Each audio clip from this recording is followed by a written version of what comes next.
her daily chores when the door to her house was sliced to pieces. Some people just don't know how to use doors. One Yakuza-looking and one clown-looking samurai entered the house. Excuse me? Haven't you used a door before? Or was it too complicated for you? Guess you knowing nothing without your blade, huh? Tsunami said and put her hands on her hips. The two samurais twitched. This isn't what they had expected. Tsunami knew that it would be bad to badmouth her potential killers, but she's going to get a few kicks before she goes down. Yakuza then in a flash drew out his sword and pointed the tip to Tsunami's mouth. Got quite a mouth there, bitch. Wanna lose it? 'Cause I can help. Don't damage her. Boss wants her intact, Clown said. Tsunami perked up at hearing this. What for? Both samurais grinned lecherously. Not to be a hostage, that's for sure. Yakuza licked his lips and pointed his sword lower to her chest. Tsunami paled at hearing this. That's right. Why do we need hostages when your dad's gonna die anyway? If not by Zakuza's hands, by the other killers we prepared, Clown said. Think that we can get some fun from her? I'm sure boss wouldn't mind. I mean, not like she hasn't been touched before. Yakuza smiled and moved forward while Tsunami backed herself. You shitheads. Inari jumped from his hiding place to tackle Yakuza, but the differences were too big and Yakuza slashed at Inari. No, Tsunami screamed, but to their surprise, Inari was replaced by a log that has a tear gas bomb stuck to it. The smoke bomb went off and consumed the house with tear gas.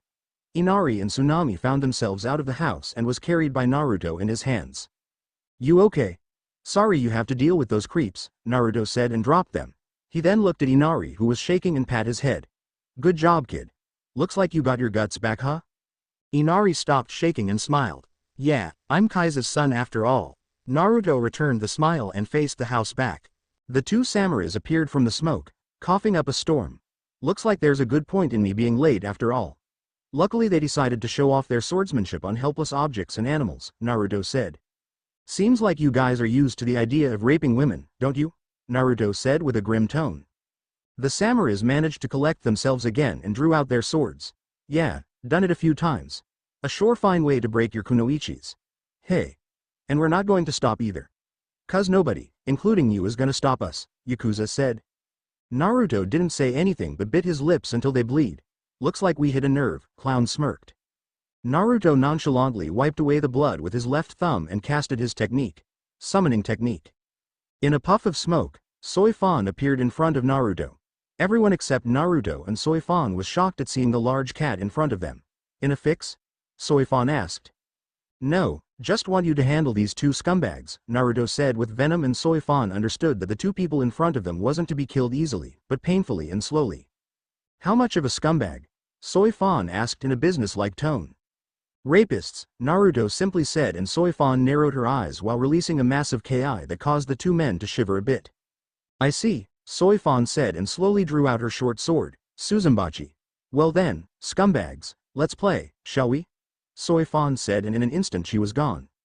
Tsunami and Inari blinked once and both samurais were gone too in a scream. Naruto then turned to look back at them. It's not safe here. Even more might come. Go and round up the people and stay with them. If we fall, Gato will come.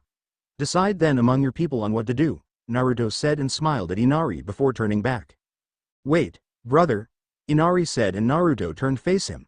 Sorry, about yesterday, Inari said with apologetic eyes, and Naruto flashed his large grin.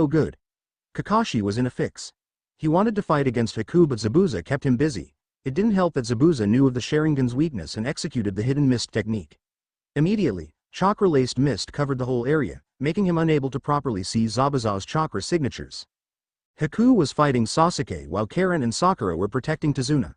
Luckily, Haku didn't use his. This is Kakashi's perspective, ice ability yet and was gauging Sasuke's strength. You're weaker than Naruto, Haku said, dancing around Sasuke's attacks. Naruto? What did you to him? Karen asked while readying herself to execute an earth technique in case Haku comes to them. I killed him, with poison, Haku said nonchalantly, as if it was the normal thing to do. Immediately Karen and Sakura dropped to their knees. Naruto, dead? No, it's over, Sasuke's going to get killed and then, Sakura thought. Naruto. No, how can you simply die like that? Karen thought. Sasuke was fuming, but not because of Naruto's death, but because of Haku labeling him weak. Sasuke focused his chakra onto his leg and kicked Haku's face. Haku however simply placed a kunai in the kick's path and Sasuke's own speed does the job of piercing the kunai to his leg. Arg! Sasuke writhed in pain and pulled back his leg. Enough games. From the reaction of your teammates, I could say that the pink head is the weakest of your team. The red head might provide a challenge but I can see that fighting isn't her forte, Haku deducted. It was true. When the fight begins, the pink head and red head didn't help the boy at all. That would either mean that they are medics, couldn't help in the fight or was solely assigned to protect Tazuna. However, from the pink head's lack of stance and shivering, it looks like she was more of a liability. The red head clearly had combat potential but seeing her stance was still lacking, she's more to a medic. I will now kill Tazuna. What you do after that is up to you. I just hope that you will be wise about it, Haku said and disappeared. In an instant, Haku appeared in front of Tazuna and with a kunai in hand, thrust her hand forward straight in between Tazuna's eyes. In an instant, Naruto appeared in front of Tazuna and stopped the kunai in its track using his own kunai's ring. Your disguise was something, Haku-san, Naruto said. Karen and Sakura's head went up at Naruto's arrival. Naruto, both girls chorused. Get up, Naruto said through gritted teeth. Mourning is for after a battle, after you survive it. Lest you join the dead and have people mourn you instead. Both girls quickly got up to their feet. Haku's eyes went wide and she immediately jumped away. You? How the hell? Sorry, I have super resistance to poison, Naruto smirked. Bullshit. I gave you more than lethal dosage. I watched you die, Haku growled. She didn't like a dead man walking. That says a lot about a botched job and it didn't help that they tend to be vengeful. I should have cut your head. That and cut out my heart. That's the sure way to deal with pesky immortals, especially a dead man walking. Naruto smirked as a hand seal and a puff of smoke later, was clothed in his Anbu gear. Haku growled at this. I'll take your advice then, both. Naruto smirked. Karen, do what I told you. Karen nodded and flashed her hand seals. Earth technique. Earth dome. Karen then spew out mud in a circle around herself. Sakura and Tazuna and a dome emerged from it and encased them in a protective earth shell. I see. From the looks of it, you're the only threat, Haku said and turns to look at Sasuke. I couldn't afford any possible distraction so I have to weed out the weak first. Ice technique. Ice floor. Haku flashed her hand seal using only one hand and Naruto nodded. Shit, no wonder he's so strong. The bridge's floor immediately was covered in ice and Sasuke slipped a bit before regaining his footing. Chakra on legs, now. Naruto ordered and Haku skated forward towards Sasuke. Sasuke jumped upwards and casted his grand fireball at Haku which consumed the ice-covered floor but Haku has already jumped on the railing and threw 6 ice senbons at Sasuke. Sasuke slashed the ice senbons away while falling to the ground again. His fire didn't make much difference to the ice-covered floor. Naruto got down to his hand and raised his feet in the air and started to kick furiously, sending waves after waves of storm legs at Haku. Haku immediately casted her ice shield and wear it on her left hand to weather the attacks and charged at the attacking Naruto. The shields this time has numerous ice spikes. Sasuke landed and casted another smaller fireball this time, not wanting to hit Naruto. Haku saw the incoming ball of flame and used her free hand to cast another ice shield to defend against it. Unbeknownst to her however is that Sasuke immediately threw an exploding kunai. The fireball hit the shield and has no effect as usual but the kunai stuck to it. Haku realized that the kunai stuck though. Naruto pushed his hands hard against the bridge floor to jump away from the charging spiky ice shield, and Haku throw the shield that has the exploding kunai at Naruto. Naruto's eyes widened as the exploding kunai and shield exploded in front of him. Sasuke was horrified. His attack was used against him and had caused the death of his teammate. Haku slowly turns her face towards Sasuke. Well, I didn't expect for him to fall first, but thanks. Sasuke growled and charged at Haku. Haku skated forward with such speed that it caught Sasuke by surprise and slashed horizontally at Sasuke using the shield. Its edges were sharp enough to function as a sword. Sasuke's eyes widened as he saw this and saw no other way to dodge. Until the world seemed to slow down for him and enable him to see clearly what he needs to do. He then slid down on the floor using a sheet of chakra to propel him forward, and Haku's slash missed him. Haku was surprised as she saw Sasuke slide beneath her shield and threw a kunai directly at her face. Unfortunately, Haku had her mask and she positioned her face so that the kunai would hit her forehead where her forehead protector was in place. The mask shattered and hit the forehead protector and bounced harmlessly. Haku then used her free hand and lunged at Sasuke's neck, effectively stopping his slide and pinning him down.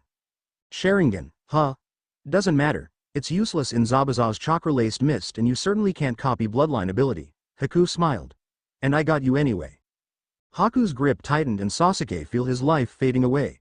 Sasuke tried to resist by taking out another kunai, but Haku kneed him in the gut, stopping his move. Suddenly, Haku realized something and bring her shield to her back as a large meat cleaver clashed against it. Getsuga. A voice said, and a blue explosion consumed the shield and destroyed it and sent Haku flying backwards from the explosion and releasing Sasuke in the progress. Haku skidded a few times before standing back again. The explosion cleared and Haku could see Naruto and a large orange cat wearing an Anbu uniform with mask, and he was holding the giant sword. Haku tilted her head a bit. She never saw a cat summon before. A summon, huh? Well, time to take this up one level then, Haku said and flashed her hand seals. Ice technique. Freezing mist, Haku said, and the mist that surrounded them dropped in temperature so badly that it started to snow. Sasuke started to shiver uncontrollably. Damn, a good skill.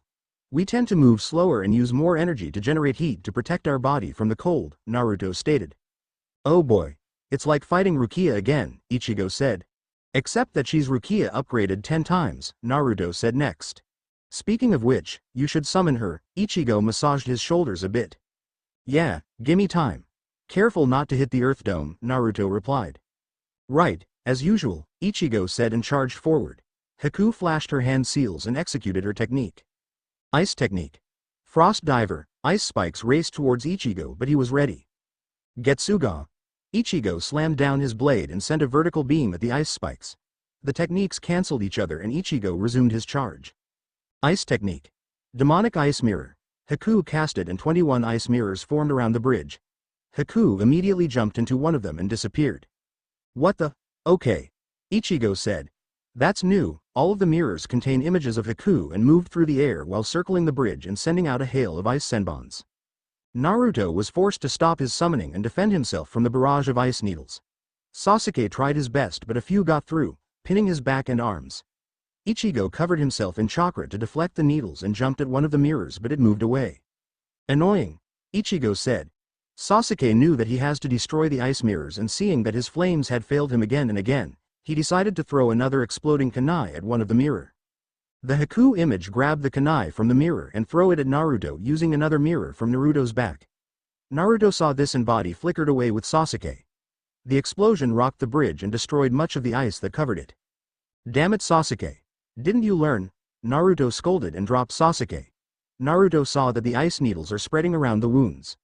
Focus your chakra on the wounds to stop their spread, Naruto ordered and flashed his hand seals. Earth technique. Earth dome. Naruto did the same technique around Sasuke but smaller. Stay and get the needles out, Naruto said before the dome closes, and he could see the hated look in Sasuke's eyes. He couldn't care less about his stupid ego now. Summoning technique. Naruto immediately casted while more ice senbons hit his chakra-covered body. A puff of smoke later and Rukia appeared. Haku, however, was ready, and immediately, all the ice mirrors converged on her and formed an ice dome. Rukia. Naruto and Ichigo screamed as Naruto saw Rukia's horrified look. Ice technique. Frozen Maiden.